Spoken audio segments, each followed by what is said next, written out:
नमस्कार, मैं हूं शशि।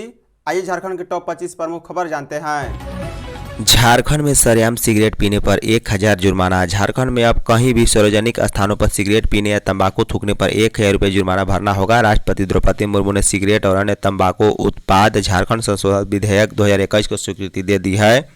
झारखंड विधानसभा ने 22 मार्च 2021 को पारित कोटपा संशोधन विधेयक राज्यपाल के माध्यम से राष्ट्रपति की स्वीकृति के लिए प्रेषित किया था। राष्ट्रपति द्वारा अनुमोदित उपरांत विधेयक राजभवन को प्राप्त हो गया है। तंबाकू उत्पाद खरीदने की न्यूनतम आयु 18 से बढ़ाकर 21 वर्ष कर दी गई है। बड़े बुजुर्गों को भी कोई दुकानदार खुला सिगरेट नहीं बेचेंगे। वहीं सार्वजनिक धूम्रपान पर पहले जुर्माना 200 रुपये था, इसमें 5 गुना की वृद्धि हुई है। स्कूलों, अस्पतालों और स्वास्थ्य संस्थाओं, न्यायालयों और कार्यालयों के 100 मीटर के दायरे में तंबाकू उत्पादों की बिक्री व उपयोग पूरी तरह से वर्जित है। झारखंड में पेशा पर हर जिले से 20 तक राय लेगी कांग्रेस। झारखंड कांग्रेस पेशा के प्रारूप पर जिला और प्रखंड स्तर के नेताओं से राय लेगी। सभी जिलों को 20 जून तक का समय दिया गया है। उनके सुझाव लिखकर कांग्रेस भवन में मांगे गए हैं। इसके आधार पर ही पार्टी अंतिम रिपोर्ट तैयार करेगी और झारखंड सरकार को सौंपेगी। यह निर्णय बुधवार को कांग्रेस की पेशा नियमावली कानून कार्यशाला में लिया गया है। कांग्रेस के झारखंड प्रभारी के राजू और प्रदेश अध्यक्ष केशव महतो कमलेश की अध्यक्षता में आयोजित कार्यशाला में नेताओं ने सुझाव दिए हैं। के राजू ने कहा है कि सभी जिले 20 जून तक पेशा कानून पर सुझाव देंगे। प्रदेश कांग्रेस एक कमेटी गठित करेगी जो इन सुझावों पर चर्चा कर ड्राफ्ट को मजबूत करेगी। पार्टी सरकार को ड्राफ्ट में सुधार के सुझाव देगी। पूरे देश में झारखंड का पेशा कानून सबसे बेहतर होगा। झारखंड के गांवों में जाकर आदिवासी समुदाय को इससे अवगत कराया जाएगा। भूमि अधिग्रहण कानून, वन अधिकार कानून के प्रावधानों की तर्ज पर पेशा कानून नियमावली तैयार होगी। गुमला में सिंथेटिक हॉकी मैदान बनेंगे। गुमला जिले में स्थित स्वामी विवेकानंद स्पोर्ट कॉम्प्लेक्स में सिंथेटिक हॉकी मैदान का निर्माण कराया जाएगा। रांची जिला के सिल्ली प्रखंड में चल रहे आवासीय तीरंदाजी क्रीड़ा प्रशिक्षण केंद्र में 25 बेड का खेल छात्रावास भी निर्माण कराया जाएगा। पर्यटन, कला, संस्कृति एवं खेलकूद विभाग ने 6 जिलों में खेलकूद सहित पर्यटन कार्यों को लेकर फंड जारी किया है। यह राशि विभागीय सचिव के निर्देश पर जारी किया गया। बता दें, गुमला जिले में प्रस्तावित सिंथेटिक हॉकी मैदान का निर्माण केंद्रांश राज्यांश मद से होगा। मैदान के निर्माण के लिए दी गई प्रशासनिक स्वीकृति की राशि 24.11 करोड़ रुपए है। इसमें केंद्र मद से 8 करोड़ रुपए और राज्य सरकार के मद से 6.11 करोड़ रुपए खर्च किए जाएंगे। इसी कड़ी में राज्य सरकार द्वारा अपने मद का 4 करोड़ रुपए जारी किया गया है। बता दें, सिमडेगा में प्रस्तावित स्टेडियम के लिए कुल प्रशासनिक स्वीकृति राशि 7.99 करोड़ रुपए का है। इसके लिए पूर्व में 6.51 करोड़ रुपए की राशि आवंटित की जा चुकी है। रांची में कोरोना के 7 नए मरीज मिले। रांची जिले में बुधवार को कोरोना के 7 नए मरीज मिले हैं। बुधवार को 27 सैंपल की जांच की गई थी, जिसमें 7 पॉजिटिव पाए गए हैं। बता दें, रांची जिले में सक्रिय मरीजों की संख्या अब बढ़कर 16 हो गई है। मंगलवार को एक मरीज की मौत भी हो गई थी। स्वास्थ्य विभाग ने सभी से मास्क पहनने की अपील की है। इधर सूचना एवं जनसंपर्क विभाग की तरफ से सीएम हेमंत सोरेन का एक संदेश लोगों को भेजा जा रहा है। संदेश में कहा गया है कि कोविड के मामले बढ़ रहे हैं, ऐसे में लापरवाही नहीं, सजगता जरूरी है। मास्क का उपयोग करें, जरूरत पड़ने पर जांच करवाएं, अपना और अपने परिवार का ख्याल रखें। रांची के डीजे संचालकों को 24 जून तक थानों से कराना होगा रजिस्ट्रेशन। रांची के डीजे संचालकों को रजिस्ट्रेशन कराना अनिवार्य कर दिया गया है। सभी डीजे संचालकों को 24 जून तक अपने संबंधित थानों में रजिस्ट्रेशन कराना होगा। झारखंड हाईकोर्ट के निर्देश पर उपायुक्त मंजूनाथ भंडारी ने इसका आदेश बुधवार को जारी किया है। सभी डीजे संचालकों को अपने निकटतम पुलिस थाने में संपर्क कर आवश्यक दस्तावेज जैसे कि पहचान पत्र, व्यवसाय का विवरण एवं उपकरणों की जानकारी, स्वघोषणा पत्र के साथ रजिस्ट्रेशन फॉर्म जमा करना होगा। रजिस्ट्रेशन नहीं कराने वालों के खिलाफ कार्रवाई भी की जाएगी। इसके तहत जुर्माना, उपकरण जब्त और अन्य दंडात्मक कार्रवाई की जा सकती है।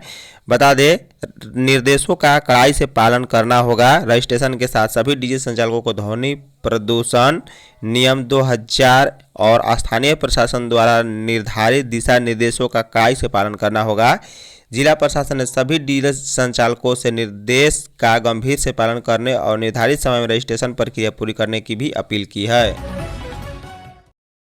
पारा मेडिकल प्रवेश परीक्षा 20 जुलाई को। झारखंड संयुक्त प्रवेश प्रतियोगिता परीक्षा परिषद ने पारा मेडिकल प्रवेश परीक्षा के लिए ऑनलाइन आवेदन की तिथि बढ़ा दी है। साथ ही परीक्षा की भी तिथि बढ़ाई गई है। परीक्षा 20 जुलाई को आयोजित होगी। बता दें 2 पालियों में परीक्षा ली जाएगी। पहली पाली में सुबह 10 से लेकर 12:30 बजे तक परीक्षा होगी, जबकि दूसरी पाली में दोपहर 2 बजे से शाम 4:30 बजे तक परीक्षा होगी। पूर्व में परीक्षा 29 जून को ही निर्धारित थी। अब इच्छुक अभ्यर्थी 5 जुलाई तक आवेदन कर सकेंगे। पूर्व में 16 जून तक आवेदन करने की अंतिम निर्धारित तिथि थी। इस संबंध में परिषद ने अपनी वेबसाइट में भी विस्तृत जानकारी दे दी है। कोडरमा गिरिडीह में माइका खनन में लगे हैं 4000 से अधिक बच्चे। बाल मजदूरी की रोकथाम के लिए झारखंड समेत पूरे देश में कई कानून बनाए गए हैं, लेकिन हाल यह है कि आज भी कोडरमा और गिरिडीह में माइका खनन में 4000 से अधिक बाल श्रमिकों को लगाया गया है। यहाँ काम करने वाले सभी बच्चे शोषण के शिकार हो रहे हैं। यह खुलासा राष्ट्रीय बाल संरक्षण आयोग की रिपोर्ट में हुआ है। आयोग ने कोडरमा और गिरिडीह में 24-25 में बाल श्रमिकों को लेकर अध्ययन किया था। इसमें यह सामने आया था कि कोडरमा में करीब 1200 और गिरिडीह में करीब 2200 बच्चे माइका खनन में बाल श्रमिक काम करते हैं। रिपोर्ट में कहा गया है कि माइका खनन में जुड़े बच्चों की उम्र 6 से लेकर 16 वर्ष के बीच है, जो अपने परिवार की आजीविका चलाने के लिए जोखिम भरे कार्य में लगे हैं। यह अलग बात है कि मामले में कुछ ऐसे भी हैं जहां बच्चे अपने परिजनों के साथ जाते हैं। ये बच्चे अपने माता पिता के साथ माइका चुनने का काम करते हैं। इसके एवज में उन्हें कुछ पैसे भी मिलते हैं। बता दें, वर्ष 2023 में डॉक्टर रामदयाल मुंडा जनजातीय कल्याण शोध संस्थान के लिए किए गए एक शोध में यह भी खुलासा हुआ है कि झारखंड से पलायन करने वाले बाल श्रमिकों में 10% हमेशा के लिए लापता हो जाते हैं।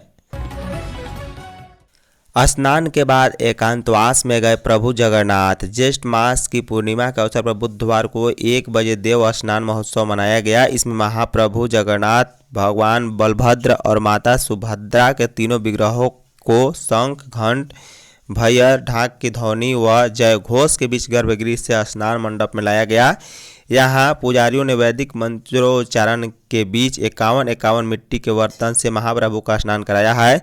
इसके बाद दोपहर 1:30 बजे से 3:30 बजे तक आमजनों ने महाप्रभु का स्नान कराया। भगवान का नए वस्त्रों और आभूषणों के साथ श्रृंगार भी किया गया। इसके बाद महाप्रभु को एकांतवास में ले जाया गया। इस अनुष्ठान में पुजारी रामेश्वर पांडी, कौस्तुष्ट मिश्रा, सरयूनाथ मिश्रा, श्री राम महंती स्नान में शामिल हुए। मौके पर मंदिर के प्रथम सेवक ठाकुर सुधांशुनाथ शाहदेव भी मौजूद थे। आकांक्षा का परिणाम जारी, 526 विद्यार्थियों का हुआ चयन। झारखंड एकेडमिक काउंसिल जैक ने बुधवार को आकांक्षा प्रवेश परीक्षा का परिणाम जारी किया है। इसमें 526 विद्यार्थियों का चयन हुआ है। इंजीनियरिंग के लिए 227, मेडिकल के लिए 150 और क्लैट के लिए 149 विद्यार्थी चुने गए हैं। बता दें, इंजीनियरिंग में 75, मेडिकल में 50 और क्लैट में 50 छात्र छात्राओं का दाखिला होगा। जैक ने मेधा सूची भी जारी की है। इसमें निर्धारित सीटों के आधार पर मेधा क्रम के अनुसार विद्यार्थियों का नामांकन लेकर बुलाया जाएगा। मेधा सूची से यदि कोई विद्यार्थी नहीं आता है तो मेधा क्रम के नीचे से छात्र छात्राओं का नामांकन होगा। राज्य सरकार का स्कूली शिक्षा व साक्षरता विभाग ने आकांक्षा में इंजीनियरिंग, मेडिकल और क्लैट की निःशुल्क तैयारी कराई है। इसमें विद्यार्थियों के लिए इंटर में दाखिला से लेकर पढ़ाई, रहने और खाने की निःशुल्क सुविधा रहती है। आकांक्षा की परीक्षा 23 मार्च को हुई थी। झारखंड में लिटिल चैंप्स फुटबॉल 14 जून से। खेल को लेकर शिक्षा विभाग की ओर से नए आयोजन की तैयारी चल रही है। इसी कड़ी में अब लिटिल चैंप्स फुटबॉल टूर्नामेंट भी शामिल होने जा रहा है। 14 जून से 4 जुलाई तक इसका आयोजन विद्यालय स्तर से लेकर राज्य स्तर पर किया जाएगा। बता दें, झारखंड शिक्षा परियोजना परिषद की ओर से सभी जिला शिक्षा पदाधिकारी और जिला शिक्षा अधीक्षक को प्रतियोगिता का आयोजन कराने का निर्देश दिया गया है।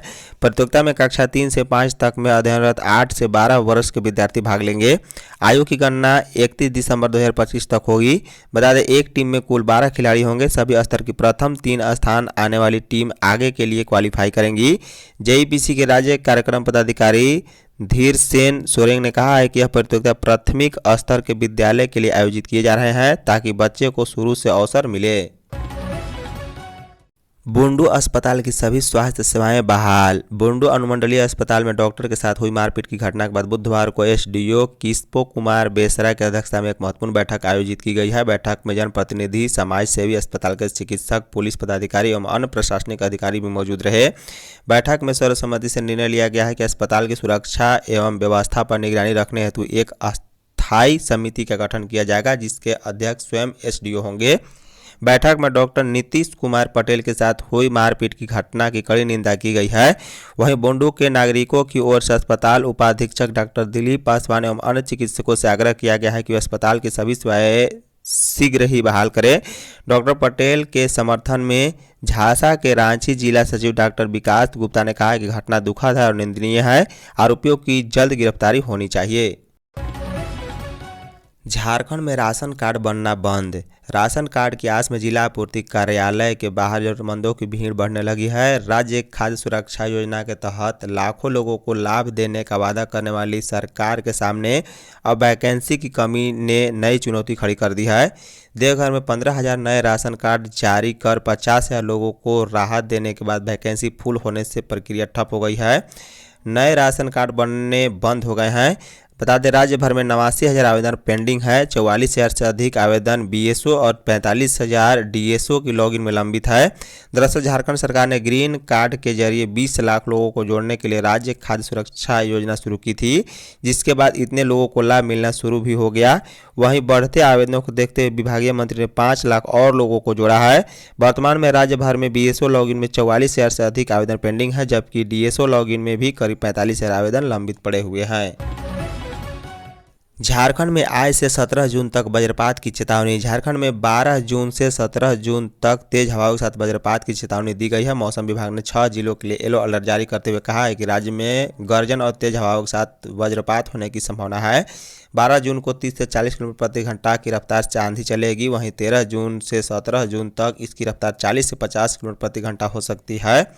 मौसम वैज्ञानिकों ने बताया है कि इसके बाद के दिनों में 13 जून, 14 जून, 15 जून, 16, 17 को समूचे झारखंड में कहीं कहीं में गरजे तेज हवाओं का झोंका चलेगा। कुछ जगहों पर वज्रपात भी हो सकता है। मौसम वैज्ञानिकों ने कहा है कि 5 दिनों में हवा की रफ्तार 40 से 50 किलोमीटर तक रहेगी। उन्होंने कहा कि 15 और 16 जून को 2025 को झारखंड में कई जगहों पर गरज के साथ हल्के दर्जे से मेघ गर्जा के साथ वर्षा होने की प्रबल संभावना है। इससे पहले 13 जून को कुछ जगहों पर हल्के से मध्य दर्जे की वर्षा हो सकती है। जर्मन निवेशकों को झारखंड में मिलेगी मदद। झारखंड के मुख्यमंत्री हेमंत सोरेन ने बुधवार को कांके रोड स्थित मुख्यमंत्री आवासीय कार्यालय में भारत में जर्मनी के राजदूत फिलिप एकरमैन एवं इकोनॉमिक काउंसिल से भेंट की है। उनके बीच विभिन्न क्षेत्रों में विकास से संबंधित विभिन्न विषयों एवं पहलुओं पर चर्चा हुई। जर्मन राजदूत ने कहा है कि विशेषकर कोयला खनन और उत्पादन को लेकर जर्मनी और झारखंड में काफ़ी समानताएं हैं। ऐसे में कोल आधारित उद्योग के विकास को लेकर झारखंड के साथ जर्मनी सहयोग बढ़ाने को लेकर इच्छुक है।